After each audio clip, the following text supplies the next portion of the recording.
حاكم واثق، فخور ومتعجرف، آخر ملوك الإمبراطورية الأكدية، حفيد سارغون الكبير.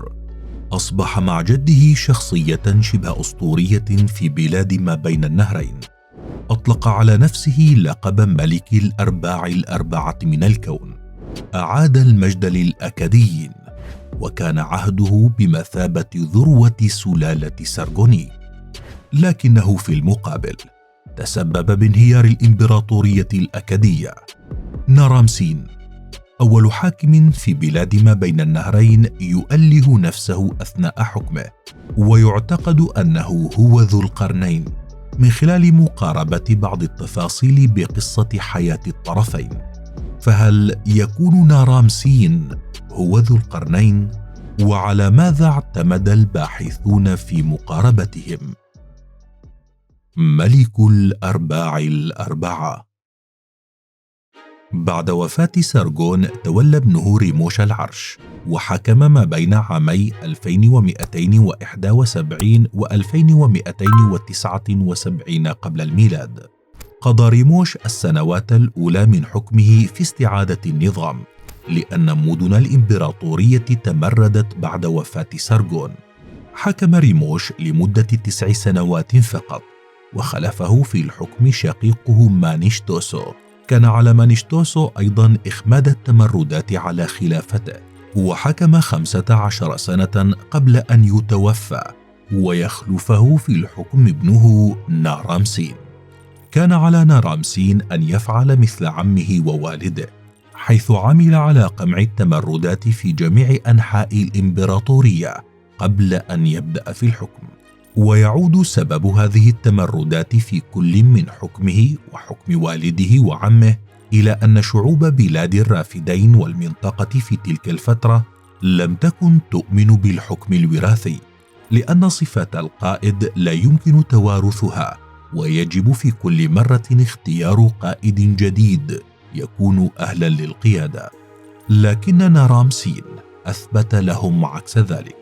فخلال السنوات 36 التي حكمها وسع حدود الإمبراطورية وحافظ على النظام في الداخل وزاد التجارة، وقام شخصيا بحملة مع جيشه خارج الخليج الفارسي وربما حتى مصر، ثم أعلن نفسه ملك الأرباع الأربعة للكون. وفي خطوة أكثر جرأة بدأ في كتابة اسمه بعلامة تدل على أنه إله، على قدم المساواة مع أي إله في بلاد ما بين النهرين. مسلة النصر، البداية والنهاية. ارتقى نارامسين بآكاد إلى آفاق جديدة من القوة والمجد، وذلك من خلال نجاحاته العسكرية الكثيرة. فقد هزم تحالفا قويا من الملوك المتمردين من سومر والأراضي المجاورة، وغزا المنطقة إلى الغرب حتى البحر الأبيض المتوسط وسلسلة جبال طوروس وأمانوس، ومد سيطرته إلى أرمينيا، وأقام تمثالا للنصر بالقرب من ديار بكر. كما حارب قبائل لولوبي في سلاسل زغروس الشمالية، واحتفل بانتصاره بمسلة رائعة. وفي مصادر بلاد الرافدين تم تصوير لولوبي على أنهم همج يعيشون حياة منعزلة في الجبال. كما أخضع عيلام أيضا، وهي الشعوب التي حكمت إيران قديما، حيث أجبر الملك العيلامي خيتا على توقيع معاهدة سلام معه. تنص المعاهدة على أن عدو نارامسين هو عدوي، صديق نارامسين هو صديقي. وشيد العديد من المباني في سوزا عاصمة عيلام، وجلب غنيمة ضخمة من ماجان بعد هزيمة ملكها مانيوم. لتخليد نصره على قبائل لولوبي، أمر نارامسين بتشييد مسلة سميت بمسلة النصر، توجد حاليا بمتحف اللوفر بباريس. يظهر فيها نارامسين مرتديا على رأسه خوذة مخروطية الشكل زينت بقرنين لتجسيد ألوهيته، ويظهر نارامسين فيها وهو يدوس برجليه على جثث أعدائه ويرنو بعينيه نحو قمة الجبل. وعلى الرغم من فترة حكمه المذهلة التي تعتبر ذروة الإمبراطورية الأكادية، إلا أنه تم ربطه بلعنة أكادي، وهو نص أدبي منسوب إلى سلالة أورا الثالثة يعرف باسم أدب نارو، والذي يتميز بشخص مشهور غالبا ما يشير إلى ملك عظيم من التاريخ وله علاقة مع الآلهة. يروي النص قصة تدمير مدينة آكاد بإرادة الآلهة بسبب عمل ملك شرير، وهذا الملك هو نارامسين. وفقا للنص، سحب الإله السومري العظيم إنليل سعادته من مدينة أكاد، وبذلك منع الآلهة الأخرى من دخول المدينة ومباركتها بعد الآن بوجودهم. وكانت البلاد التي يحكمها نارامسين قد وقعت بكساد كبير استمر ل7 سنوات، فجلس يصلي ويطلب المعونة من الآلهة، لكنه سئم الانتظار وغضب لأنه لم يجد إجابة، فحشد جيشه وسار في مسيرة إلى معبد إنليل في مدينة نيبور ودمرها. حسب الحكاية، انتشرت المجاعة على نطاق واسع بعد غزو الجوتيين، وأصبحت المدينة في حالة خراب، وانتهت أسطورة الإمبراطورية الأكادية بسبب غطرسة نارامسين في وجه الآلهة.